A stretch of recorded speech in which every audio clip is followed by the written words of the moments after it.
ABC News had an exclusive interview with Donald Trump where he essentially admitted that he would break the law if he was approached by a foreign country that had dirt on his opponent.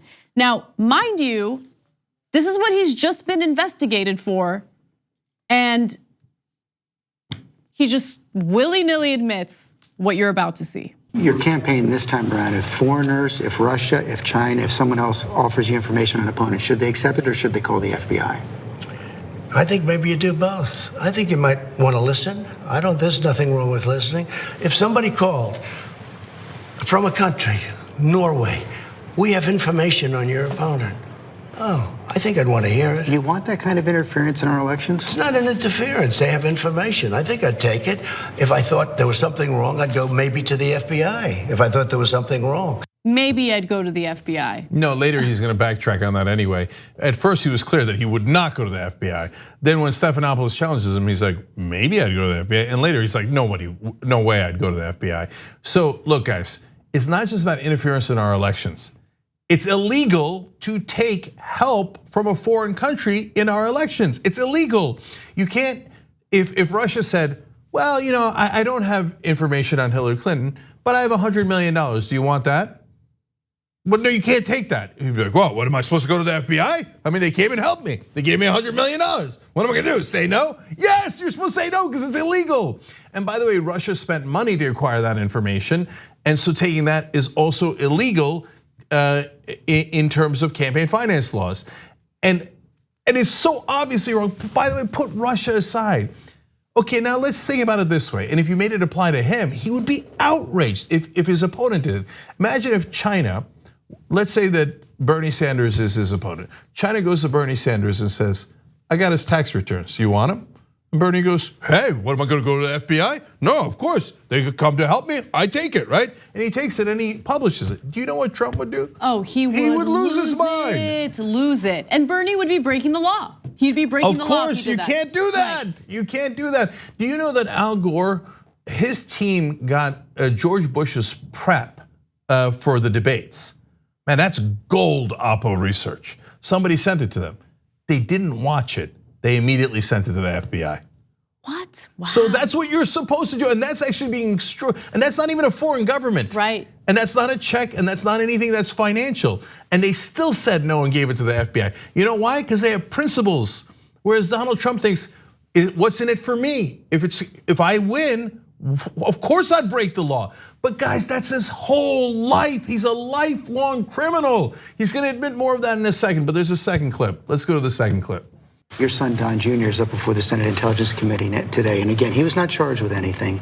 In retrospect, though, by the way, not only wasn't he charged, if you read it, with all of the horrible fake news, I mean, I was reading that my son was gonna go to jail. This is a good young man, that he was gonna go to jail. In June of 2016, just months before the election, Don Jr. received an email from a business associate promising dirt on Hillary Clinton from the Russian government. Don Jr.'s response, if it's what you say, I love it. The conversation led to a meeting in Trump Tower that included the president's son, his son-in-law Jared Kushner, and a Russian lawyer. Don Jr. insists nothing came of it.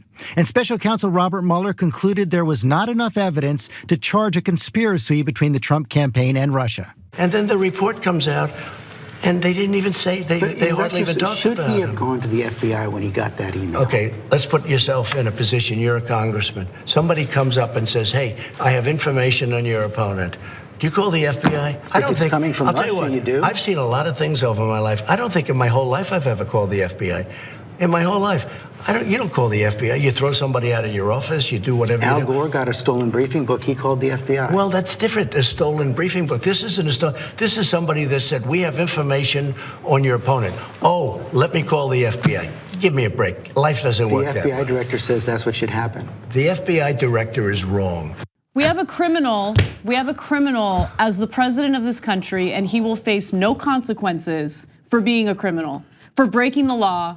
He just won't. It's so devastating and depressing to see stories like this. Look, for 17 years the Young Turks have been on air, I've been telling you about Democratic weakness, and they think I'm the bad guy.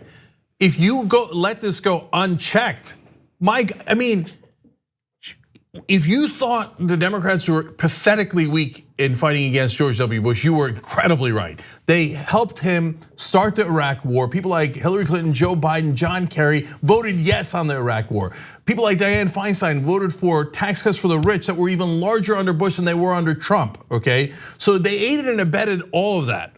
But then I couldn't imagine, even me, that they would be this weak in the face of a monster like Donald Trump, in the face of and also a buffoon, a clown who goes on national TV and doesn't realize he's admitting that he would break the law over and over and over again. And yet still the Democrats sit there doing nothing.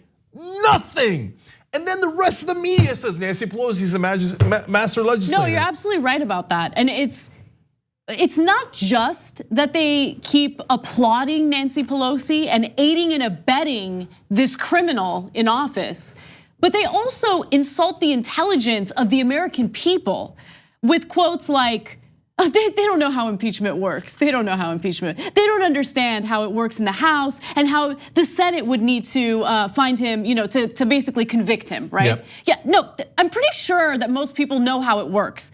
But here's the thing, I get it. I get that it is very likely that these disgusting goons in the Senate aren't gonna do the right thing.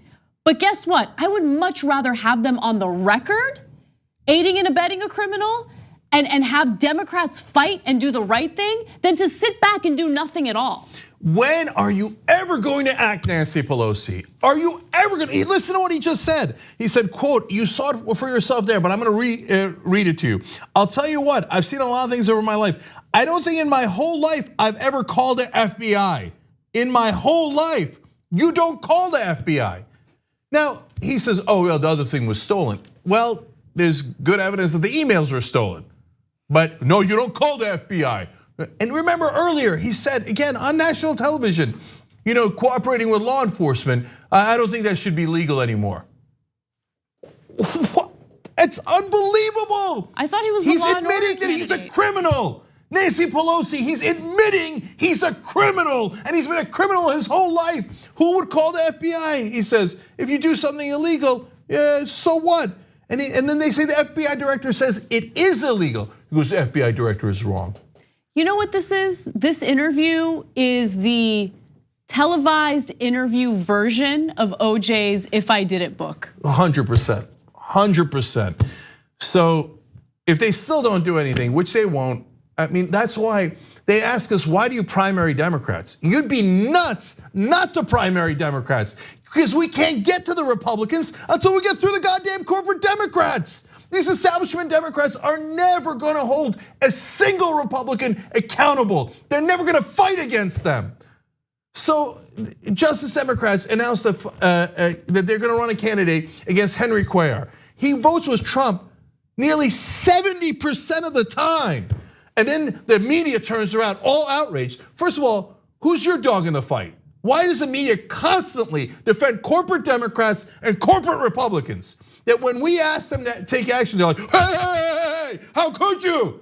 When I wrote an article saying Nancy Pelosi is not a progressive, I was not attacked by Democrats. I was attacked by the rest of the media. One reporter after another, how dare you? Don't you know how great Nancy Pelosi is? Are you kidding me? I can't get to Trump until I get through those establishment Democrats. So take them down one by one until we've defeated them completely, because they won't let us get to Trump. Yep. For God's sake, impeach. How many times does he have to admit that he's a criminal before you take action? Jesus Christ. So yes, Justice Democrats are coming again. Justice is coming. And so I don't care who in the media cries about it and say, how dare you do that? Aren't you on the same team? I'm not on anybody's team that says we shouldn't hold that guy accountable. You're not on my team. You're not anywhere near my team. And our entire audience and the entire progressive base and the entire Democratic Party, the actual voters, we're sick of this guy. We're sick of this guy saying, I'm gonna break the law, I'm gonna rub it in your face. And my God, if these losers pick another establishment Democrat like Hillary Clinton and they lose to Trump again, he just told you, I'm gonna keep breaking the law and I'm never gonna call the FBI. And I don't believe in our system of government. I don't believe in the rule of law. He said it now 100 times. on national television. And by the way, you buffoons, if you can't find a way to beat that guy, you are terrible at politics. And don't ever tell me that, oh, you don't understand, we're playing three-dimensional chess. No, you lost 1,000 seats over a decade to idiots like Donald Trump. You are terrible at politics and terrible at policy. And we're gonna run right over you, okay? There's carrots and sticks in politics, and the sticks are coming. On the go? Don't worry, we got you covered. You can still listen to TYT at our new podcast network. Find us on Apple Podcasts, the Google Play Store, or at tyt.com/podcast.